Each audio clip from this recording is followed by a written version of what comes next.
Good morning, fight fans and everyone else. This is the Fighting Nation video 2, and this time I've had a wee bit of a shave and a haircut, so I don't look quite as scary as the last time. Hopefully not anyway. I looked back on the last video, and I was a bit concerned with how awful I looked in the video. But anyway, that's another thing for another day. So we're going to go into the AJ and Pulev result, a few of the other results, and some other kind of general boxing stuff. So obviously the AJ and Pulev fight went how I thought it would, along with a lot of how a lot of other people thought it would went. First couple of rounds were sort of battle of the jabs and quite cagey. And then in the third round, Joshua obviously exploded.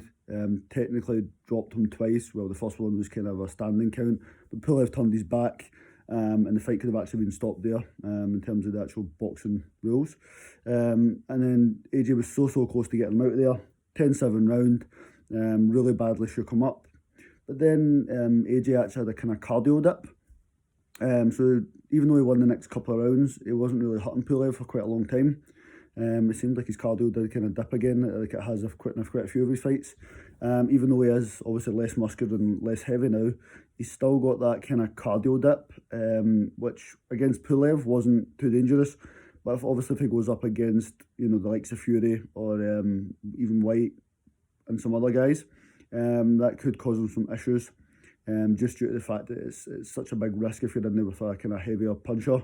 If you don't have the gas to keep them off to fight back, basically, and you're only trying to box, you can get clipped. But I mean, with Pulev, he's not got the biggest power. Like we said, only 50% knockout ratio. At the very end of his career, and the last couple of guys he's fought have not been on the level of the likes of a Joshua or even a Chisora or White. He's not fought MD that high level the last couple of fights. So I think the level affected him. I think, you've seen guys like Carol Froch and some other kind of top boxing commentators say this as well, that Joshua looked like he was stuck between two styles. So he wasn't sure, as if he was unsure on himself on whether to be aggressive and go for knockouts, or if he just wanted to kind of box on the back foot and counter. So he was really stuck between two styles in his own mind. And I think same sort of thing again with Pulev, it wasn't too dangerous. But if he kind of steps up and it's, Fury, etc., then it could be quite dangerous, even with the likes of a Wilder. But, Wilder's kind of out of the picture at the moment. Thought AJ looked really good. He has been learning a lot the last sort of 16 to 18 months post-Reyes and during the Reyes fights. He's learned a hell of a lot. I think now Pulev, that'll be kind of him. He may have one or two more fights just to go out in a winning streak, but he won't get another world title shot, I don't think. Especially not, he's turning 40 next year, and that was his first major fight in quite a long time. And he gets he gets beaten resoundingly, dropped 4 times and finished. So yeah, he's not going to be at that level anymore. And like I say, I respect Pulev, but I think he's a bit overrated. People were kind of hyping him up to be something that I don't really think he is, especially at this late stage of his career. Joshua now will have to go for Fury. The only thing stopping the Joshua versus Fury fight now is the whole Wilder situation. If they can get that kind of worked out in the courts, then I don't see that being an issue. That fight probably should happen sometime around May, maybe June, just depending on how everything goes. Obviously, if that does happen in June, that's even though Fury is an unbelievable fighter who changes his style, adapts to his opponent's style. I think that it's quite a long layoff, so it's going to be, it's nearly a year since he's fought already. If it's another 6 months before the fight, it's going to be like a year and a half off for Fury almost, since the Wilder rematch. So I think that may slightly affect Fury. The reason he looked so good going into the second Wilder fight is he was busy. He had 2 fights prior. Even though he got cut in one of them, he had 2 pretty dominant performances. And based off that, I think I would like to see Fury maybe have a warm-up, but it might not happen that way. If that would affect the fight happening, I think they'll just go straight into Fury or Joshua. And they're going to do a 2-fight deal. I hope at least one of them actually happens in the UK. Because I think it would be a travesty if it didn't. But it also depends on fans and how many's allowed in the stadiums and all these things. I don't see Fury versus Joshua being acceptable in 1,000 seats allowed in the stadium, 1,000 people, allowed in the stadium. So I think it needs to either be, if the UK, the COVID's kind of started to leave by the summer, then we can have a full 90,000 kind of Wembley, and the weigh-ins and the build-up and everything would just be insane. It is going to be a two-fight deal, so I think one of the fights will happen in the USA or Saudi Arabia, and both men will make an absolute fortune. Eddie's Hearns stated that each man could make 100 million each just for the first fight. So they may make, some upwards of 150 million over the two fights, depending on where the fights are and, gates and everything like that. But that will be the biggest fight in boxing in a hell of a long time, especially at heavyweight. And that's just going to be an incredible fight. But yeah, looking at the weekend, Joshua looked really good. He's coming over more polished, but he's still not, I don't think, the same aggressive go forward fighter that it was up until a couple of years ago. He is going to kind of float between being a boxer and an aggressive guy now, and that's fine as long as he's still getting good performances and good knockouts. People will still buy him, still buy the pay-per-views, and still buy into the brand that is Joshua. And I think it was really good for him to get a knockout, to keep the, if he'd went, like I said in the previous video, if it went the distance, I don't think a lot of people would have been that impressed. But the fact he dealt with Pulev pretty quickly, pretty impressively, stopping the fight before the end of 9 rounds, I think that kind of brings him back into that kind of knockout artist again. But like I say, he did look stuck between two styles. I'm going to say this, and it sounds like I'm being a bit of a hater, but I think Pulev spoke too much on the weigh-ins in Joshua's face, and then he never even landed double-digit punches any round in the fight. I think the most punches he landed was in the second round. So 9 punches was the most he landed, and he only landed, I believe, 41 punches over the full 9 rounds. That's where it proves that boxing isn't a talking game.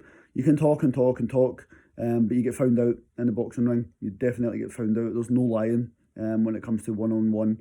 In other sports, you can, maybe in football, for example, you've got another 10 players beside you, so if you have a bad day, you can get away with it. In boxing, you can't, and that was proven. Pulev spoke a big game. It was all in Joshua's face. He was going to show him what was up the following day, and then obviously what happened is Joshua just dominated the fight. And Pulev, definitely wasn't thrown much. And I think he did actually feel Joshua's power, especially when he got clipped in the third. From there on, he was happy to stay at range and kind of jab, and I've just avoid getting into a firefight with Joshua.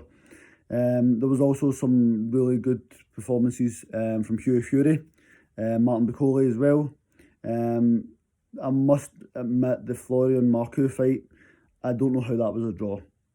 Even if you give Stewart a couple of rounds, if you give Jamie a couple of rounds, you've still got with the knockdown. Florian Marku ran away with that fight. There's got to be something done about referees and judges giving out bad decisions. I don't really agree with referees scoring fights. They've got too much to comprehend. They've got to make sure nobody's fouling. They've got to make sure they're making sure no one's hurt. They've got to be checking if there's any spillages on the canvas. These guys have really got a lot to do on top of that, to judge and write a scorecard in between rounds and then give it at the end. I don't think it should be happening. There's judges there for all the other fights that are 8s and 10 rounds and 12 rounds. After the 8 rounds, because that was an 8-rounder, but 10 and 12 rounds always have a judge. So why not just make it the same with the 8-rounders? I really don't think it's fair. Florian Marku was really angry. He was not happy in the slightest, and I can see his point, because he really deserved that decision. Now, okay, it's a draw, but it's still, a blemish on your record. And he's wanting to go and fight for British titles and fight, Congo and, Ben's son as well, Conor Ben Jr. So he's wanting to fight Ben Jr., but that draw is going to probably hold him back now. But he did, it wasn't Florian Marku's best performance either, to be honest with you. But he still deserved the win. And then touching on Hughie Fury. Hughie Fury is kind of an awkward one as well, because he's a really good boxer, but I don't find he has the knockout power to trouble the top 5-10 guys. He was quite heavy for a change. Normally he's around about the 220, 230 mark maximum. For a guy at 6'6", it's quite light. So he's sort of maybe one of those bridgerweight guys. He could probably cut down to the bridgerweight division, which is something I'll discuss at another point. But yeah, there was some good performances and some good wins. Hopefully now what I think will happen is we'll have Fury versus Joshua in May or June. We'll have White versus Povetkin probably middle of February. And then hopefully we start seeing the rest of the division moving. We probably will see Usyk versus Joyce. That'll probably happen, I would think, about April or May. That may end up for the WBO belt, depending if the WBO lets Fury versus Joshua happen for Undisputed. Eddie Hearn will obviously give them maybe a bit of a payout for that. And that will actually, in turn, allow them to make it for the Undisputed. The fight still will be amazing, but if there's not the Undisputed, where there's some of the belts aren't on the line, it takes a wee bit of shine away from it. We've not had an Undisputed champion in such a long time. Vladimir Klitschko obviously held a lot of the belts, but he never had the WBC belt. So you've got to have all the titles to really say you're undisputed and go down in history. And it would be amazing for Britain to actually have an undisputed champ for the first time since Lennox Lewis. That would just make the boxing alive again. People say that the heavyweight division is dead. I think that's crazy. People like to look on the past and say the past is always better than the present or the future. It's not always the case. A lot of the past guys, some of them would lose now, some of the heavyweights. There is obviously a lot of them that would win titles and be in the top 5 at the moment, but there's a lot of the guys from the 90s and 70s and all these things that would get better today. Heavyweights are a lot bigger and a lot more powerful than a lot of the guys back in the day. Not all. Obviously, we've got Mike Tyson and Bow and all these guys who are really powerful, great inside fighters. But, you know, when you look at the champions, they are really big now. 6'6", 6'9", all these guys, and, you know, previous champions, Wilder, Klitschko, these guys are all 6'5", 6'6", 6'7". When you go back to the 70s and stuff like that, you know, if you were 6'3" and 220 pounds, you were a big heavyweight. You know, in the times of Ali and Foreman and stuff like that. So we are in a new era with heavyweights where they are really more of a super heavyweights, especially the likes of Tyson Fury, 6'9", and he can be up to 270 pounds on fight night. That's a big guy. And you know, when these guys have got 84 and 86 inch reaches, it's very hard to get past that. Even if you're close in terms of skill, then it's hard to get past that physical disadvantage if you're fighting. You know, if it's like, for example, Usyk versus Fury has been spoke about. I think that would just be too much. 6 inches in height, a lot of reach and a lot of weight. But yeah, we'll get into all that another day. But I think it was a really good performance from Joshua. He looked good, but like I say, he did kind of float between two styles, and his cardio was up and down. But he looked really polished, and he is starting to really come on. I think we'll see a lot of big matchups in 2021. The two main ones that have to happen is Fury versus Joshua, of course, and I would love to see Crawford versus Spence. There's a lot of contract obligations there that are getting in the way. But yeah, if that happens, if both those fights happen, that'll bring a crazy amount of money and publicity to boxing, which is what boxing does need, especially in these times. I hope that the kind of pandemic starts to come to an end next year and we can actually have full stadiums again. I'll be making sure myself that I actually do attend quite a fair few of these fights that I can anyway. So it was a good weekend of boxing. I will discuss some more other results as well another day. Later in the week I'm going to do Canelo versus Callum Smith predictions, because that's obviously a huge fight. You know, Canelo's the biggest drawn boxing, probably above Joshua. And Callum Smith's obviously a UK guy who's had a really good career so far. I'll put my predictions for that later in the week. But yeah, I hope you all enjoyed the weekend, and I'll speak to you soon.